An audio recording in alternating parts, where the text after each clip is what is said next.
ಸ್ನೇಹಿತರೆ ನಮಸ್ಕಾರ. ಎಚ್.ಡಿ. ರೇವಣ್ಣನವರ ಫ್ಯಾಮಿಲಿಯ ಗ್ರಹಚಾರವೇ ನೆಟ್ಟಿಗಿಲ್ಲ ಅನಿಸುತ್ತೆ. ಅವರ ಬಾಳಲ್ಲಿ ಹೇಗಾಗಿದೆ ಅಂತ ಹೇಳಿದ್ರೆ, ಒಂದು ಹಗ್ಗವು ಕೂಡ ಹದ್ದಾಗಿ ಬಂದು ಕುಗ್ತಾ ಇದೆ. ಅವರು ಮಾಡಿದಂತಹ ಪ್ರತಿಯೊಂದು ತಂತ್ರವೂ ಕೂಡ ಅವರಿಗೆ ಉಲ್ಟಾ ಹೊಡಿತಾ ಇದೆ. ಈಗಾಗಲೇ ಪ್ರಜ್ವಲ್ ರೇವಣ್ಣ ವಿರುದ್ಧ 3 ದೂರು ದಾಖಲಾಗಿದ್ದರೆ ಈಗ 4ನೇ ದೂರು ದಾಖಲಾಗಿದೆ. ಮತ್ತೊಂದು ಕಡೆ ಸೂರಜ್ ರೇವಣ್ಣ ವಿರುದ್ಧ ಯಾರು ಸಪೋರ್ಟ್ ಮಾಡಿದ್ರು ನೋಡಿ, ಆರಂಭದಲ್ಲಿ ಯಾರು ಮೊದಲನೇ ಸಂತ್ರಸ್ತನ ವಿರುದ್ಧ ದೂರನ್ನು ಕೊಟ್ಟಿದ್ರು ನೋಡಿ, ಅದೇ ವ್ಯಕ್ತಿ ಈಗ ಸಡನ್ ಆಗಿ ಬಂದ್ಬಿಟ್ಟು ಉಲ್ಟಾ ಹೊಡೆದಿದ್ದಾರೆ. ಜೊತೆಗೆ ಸೂರಜ್ ರೇವಣ್ಣನ ವಿರುದ್ಧನೇ ದೂರನ್ನು ಕೊಟ್ಟಿದ್ದಾರೆ. ಈ ಮೂಲಕ ಸೂರಜ್ ರೇವಣ್ಣ, ಎಚ್.ಡಿ. ರೇವಣ್ಣ, ಭವಾನಿ ರೇವಣ್ಣ, ಪ್ರಜ್ವಲ್ ರೇವಣ್ಣ ಇವರು ಯಾರು ಕೂಡ ಅನ್ಕೊಳ್ತಿದ್ರು ನೋಡಿ ಹೀಗಾಗ್ಬೋದು ಅಂತೇಳಿ. ಅದು ಯಾವುದು ಕೂಡ ಈಗ ಆಗ್ತಿಲ್ಲ. ಎಲ್ಲವೂ ಕೂಡ ಕಂಪ್ಲೀಟ್ ಉಲ್ಟಾ. ಅದ್ರ ಜೊತೆಗೆ ಈಗ ಹೊಸದೊಂದು ಸೇರ್ಪಡೆ ಅಂತ ಹೇಳಿದ್ರೆ ಮಾಜಿ ಶಾಸಕ ಪ್ರೀತಮ್ ಗೌಡ. ಹೌದು, ಮಾಜಿ ಶಾಸಕ ಪ್ರೀತಮ್ ಗೌಡಗೂ ಕೂಡ ಈಗ ಪೆನ್ ಡ್ರೈವ್ನ ಉರುಳು ಸುತ್ತಿಕೊಂಡಿದೆ. ಪ್ರಜ್ವಲ್ ರೇವಣ್ಣಗೆ ಮತ್ತೊಂದು ಉರುಳು ಸುತ್ತಿಕೊಂಡ್ರೆ ಈಗ ಸೂರಜ್ ರೇವಣ್ಣನಿಗೆ ಎಲ್ಲವೂ ಕೂಡ ಉಲ್ಟಾ ಪಲ್ಟಾ ಹಾಕ್ಕೊಂಡು ಏನು ಆಗ್ತಿದೆ ಅನ್ನುವಂತಹ ಚಿಕ್ಕ ಸುಳಿವು ಕೂಡ ಸಿಗದಂತಾಗಿದೆ. ಬಹುಶಃ ಹಾಸನದ ರಾಜಕೀಯ ಅಥವಾ ಹಾಸನದ ಈ ಎಲ್ಲ ಬೆಳವಣಿಗೆಗಳನ್ನು ಗಮನಿಸಿದ್ರೆ ಇಡೀ ದೇಶವೇ ಗಮನಿಸಬೇಕಾದಂತಹ ಮತ್ತು ಇಡೀ ದೇಶದಲ್ಲೇ ಭಾರಿ ಕುತೂಹಲವನ್ನು ಕೆರಳಿಸಿರುವಂತಹ ಘಟನೆಗಳಿಗೆ ಹಾಸನ ಸಾಕ್ಷಿಯಾಗ್ತಿದೆ. ಒಂದು ಕಾಲದಲ್ಲಿ ಹಾಸನ ಬೇರೆ ವಿಚಾರಕ್ಕೆ ಸಾಕ್ಷಿಯಾಗಿತ್ತು, ಬೇರೆ ವಿಚಾರಕ್ಕೆ ಹೆಸರುವಾಸಿಯಾಗಿತ್ತು.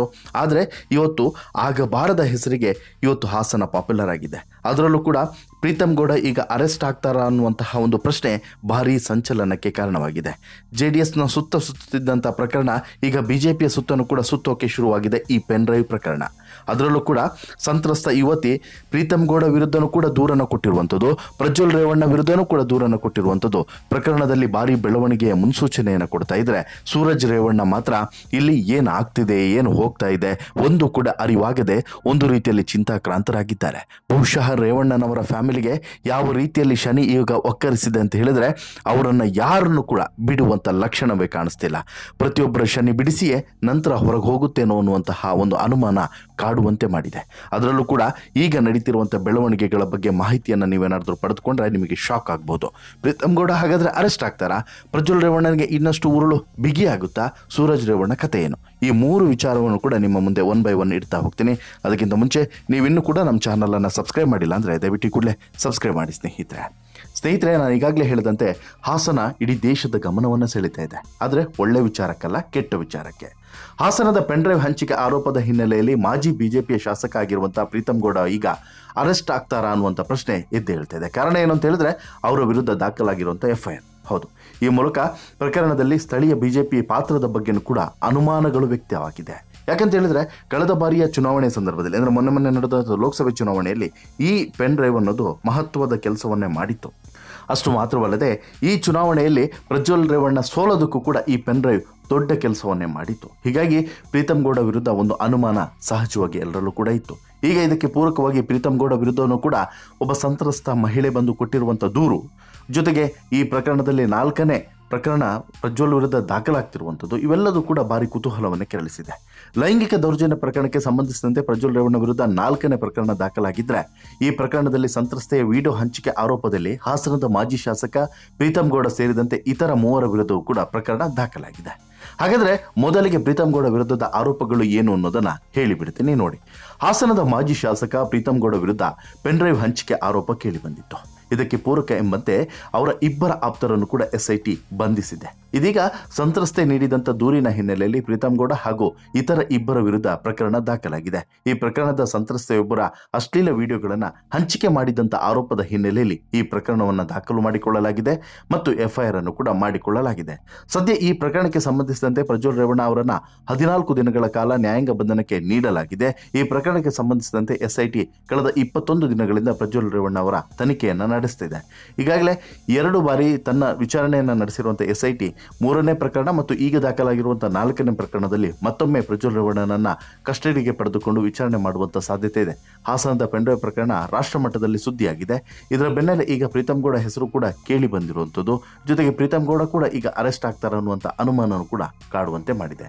ಪ್ರೀತಮ್ ಗೌಡ ವಿರುದ್ಧ ಖಡಕ್ ಆದಂಥ ಸೆಕ್ಷನ್ಸ್ಗಳನ್ನು ಹಾಕಿದ್ದಾರೆ. ಯಾಕಂತ ಹೇಳಿದ್ರೆ ಇಲ್ಲಿ ಯಾವುದೇ ಮಹಿಳೆಯ ಗೌಪ್ಯತೆಯನ್ನು ಮತ್ತು ಆ ಗೌಪ್ಯತೆಯನ್ನು ಮಾಡಿದಂಥ ವಿಡಿಯೋಗಳನ್ನು ಹರಿಬಿಡೋದು ಆಕೆಯ ಒಂದು ಗೌಪ್ಯತೆಗೆ ಮತ್ತು ಆಕೆಯ ಹಕ್ಕಿಗೆ ಒಂದು ವಿರುದ್ಧವಾದಂತಹ ಕೆಲಸ.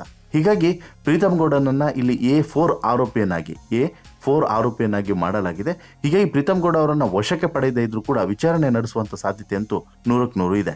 ಯಾಕಂತ ಹೇಳಿದ್ರೆ SIT ಈ ಪ್ರಕರಣವನ್ನು ಈಗಾಗಲೇ ಬುಡ ಸಮೇತ ಕಿತ್ತಾಕಬೇಕು ಅಂತ ಹೇಳಿ ತೀರ್ಮಾನವನ್ನು ಮಾಡಿದೆ.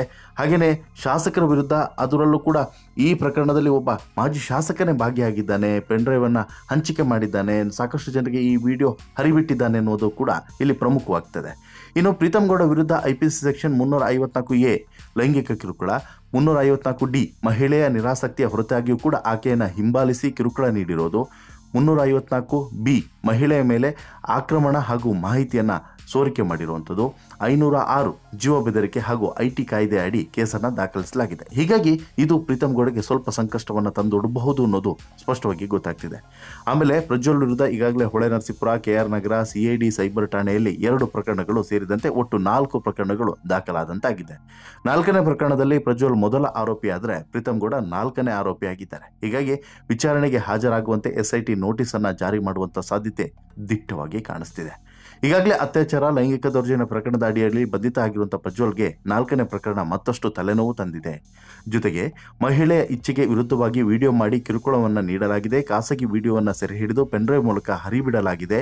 ಇದಕ್ಕೆ ಮೂಲ ಕಾರಣ ಪ್ರಜ್ವಲ್ ಅಂತ ಹೇಳ್ಬಿಟ್ಟು ಸಂತ್ರಸ್ತೆ ದೂರಿನಲ್ಲಿ ಉಲ್ಲೇಖ ಮಾಡಿರುವಂಥದ್ದು SITಗೆ ಈಗ ಮತ್ತಷ್ಟು ಕೇಸನ್ನು ಸ್ಟ್ರಾಂಗ್ ಮಾಡೋದಕ್ಕೆ ಒಂದು ಮೇನ್ ಎವಿಡೆನ್ಸ್ ಸಿಕ್ಕಿದಂಗಾಗಿದೆ.